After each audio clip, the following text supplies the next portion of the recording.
तर मित्रांनो नमस्कार. नमस्कार.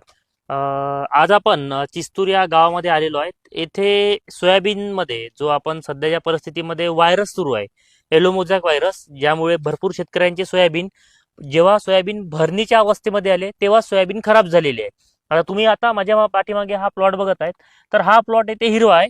याच्या साईडनं इथे बघा, हा इथे 8 तास मध्ये हा दुसरा कंपनीचा प्लॉट आहे, म्हणजे ते तास कमी पडले होते. आणि इकडे बघा तिसरा प्लॉट, हा सुद्धा इथे पिवळा पडलेला आहे.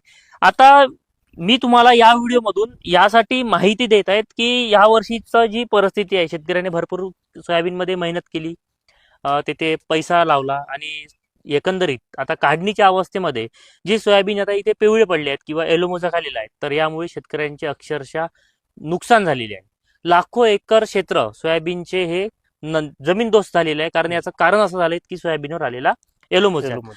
तर आता आपण आपल्यासोबत दादा आहेत, तर आपण जी आपल्या पाठीमागे ही जात बघत आहे, तर ही जात नेमकी कोणती आहे, कारण पुढच्या वर्षी शेतकऱ्यांना लावण्यासाठी एक थोडीशी मदत व्हावी यासाठी आपण हा एक व्हिडिओ बनवत आहे. दादा नमस्कार. नमस्कार. तुमचा सगळ्यात प्रथम परिचय द्या आणि या व्हेरायटी बद्दल आपल्याला माहिती सांगा, जेणेकरून पुढच्या वर्षी शेतकऱ्यांना ही लावणे योग्य आहे का. बरोबर. कारण आपण तिथे 2 जाती बघितल्या, तिकडे सुद्धा तिसरी जात आहे.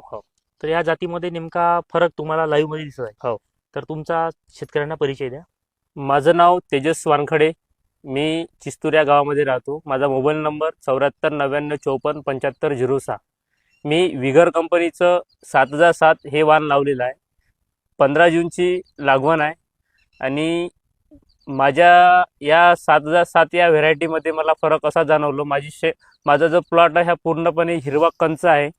आणि बाकी माझ्याच बाजूला इतर जे वाण आहे इतर कंपनीचे, ते पूर्णपणे पिवळे पडलेले आहे. म्हणजे त्याच्यावर एलोमोझॅकचा जास्त प्रादुर्भाव आहे. त्या कारणानं हे जे वाण आहे 7007, या इतर वाणापेक्षा हे वाण अतिशय उत्कृष्ट आहे आणि मी या वाणाबद्दल खूप समाधानी आहे. आता तुमच्या गावाचा जर विचार केला तर तुमच्या गावामध्ये सुद्धा एलोमोझॅक आलेला आहे. हो, आलंय. आता मी सुद्धा भरपूर ठिकाणी फिरलेलो आहे. तर यावर्षी काय झालं की काढणीच्या अवस्थेमध्ये किंवा दाना भरण्याच्या अवस्थेमध्ये सोयाबीनवर एलोमोझॅक आलेला आहे. आता ही व्हेरायटी थोडी एक वेगळी वाटली.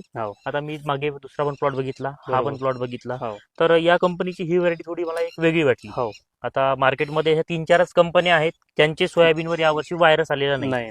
हे पांढऱ्या फुलांचं वाण आहे ना? हो, व्हाईट फुल आहे. आता या वर्षीचा मार्केटमध्ये ट्रेंड चालला की पांढऱ्या फुलाचे वाण, कारण मागच्या वर्षी भरपूर उत्पादन गेले. तर हे 7007 विगर तर ही व्हेरायटी यावर्षी खूप अशी सुंदर वाटली. महत्वाचं म्हणजे याच्यावर लव सुद्धा आहे, त्यामुळे शेतकरी लागवड करायला काही हरकत नाही.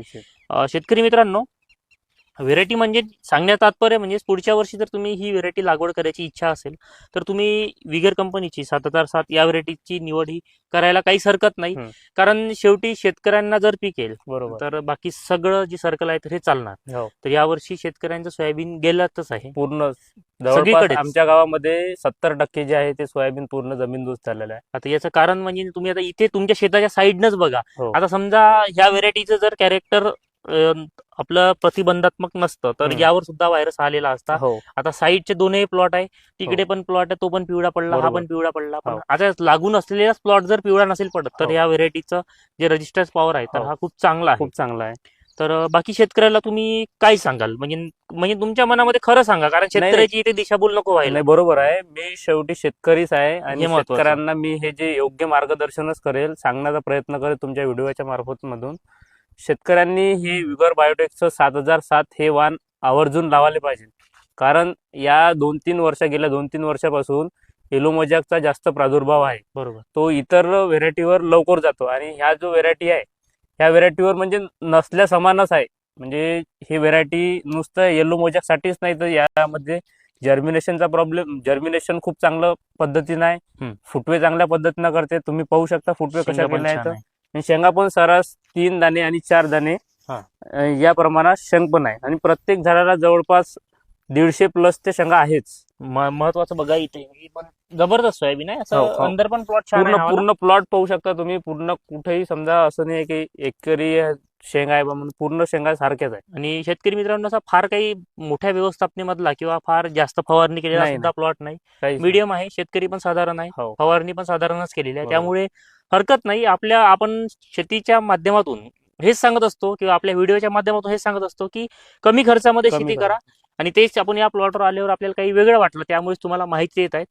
तुम्हाला जर ही व्हेरायटी पुढच्या वर्षी लागवड करायची असेल तर नक्की करा. त्याचप्रमाणे ही व्हेरायटी म्हणजे विगर सात- बायोटेकची 7,007. 7,007 जर व्हेरायटी तुम्ही लागवड केलेली असेल तर तुमच्या शेतामध्ये तुम्ही त्याचं परीक्षण करा हम्म. आणि कसा रिझल्ट आला मला कमेंटमध्ये नक्की सांगा. कारण कोणत्या वातावरणानुसार ही व्हेरायटी चालतं नाही चालत तर बरोबर. मला कमेंटमध्ये तुम्ही नक्की सांगा. तर दादांनी दादाचा अनुभव तुमच्यापर्यंत शेअर केलाच, हो. परंतु तुम्हाला जर या व्हेरायटी बद्दल काय वाटतं अजून या व्यतिरिक्त सुद्धा मला कमेंटमध्ये नक्की सांगा. ठीक. या व्हेरायटीवर पानांवर लव आहे, त्याचप्रमाणे शेंगावर बुरेल सोयाबीन असल्यामुळे होतं काय की रस शोषण करणाऱ्या किडी यावरती ह्या कमी येतात. कमी आहे. यामुळे होतं काय की आपल्या फवारणीमध्ये सुद्धा बचत होतं. आणि हे प्रत्येकच कंपन्यांचं ज्या कंपन्याचे पानांवर लव असेल, शेंगांवर बुरा असेल, तर केसाळ सोयाबीन असेल तर यावरती अळीचा अटॅक सुद्धा कमी होतो. कारण पाणी खाणारी अळी, रस शोषण करणाऱ्या किडी याचा अटॅक येते नक्कीच कमी होतो. हो. तर दादा शेतकऱ्याला तुम्ही लावायला हो, योग्य वाटेल. बाकी शेतकऱ्यांनी, इतर शेतकऱ्यांनी 7,007 हे वाण अवश्य लावा. मी माझ्या शेतात माझा अनुभव घेतलाय, तुम्ही सुद्धा पण अनुभव घ्या. व्हेरायटी खूप छान आहे.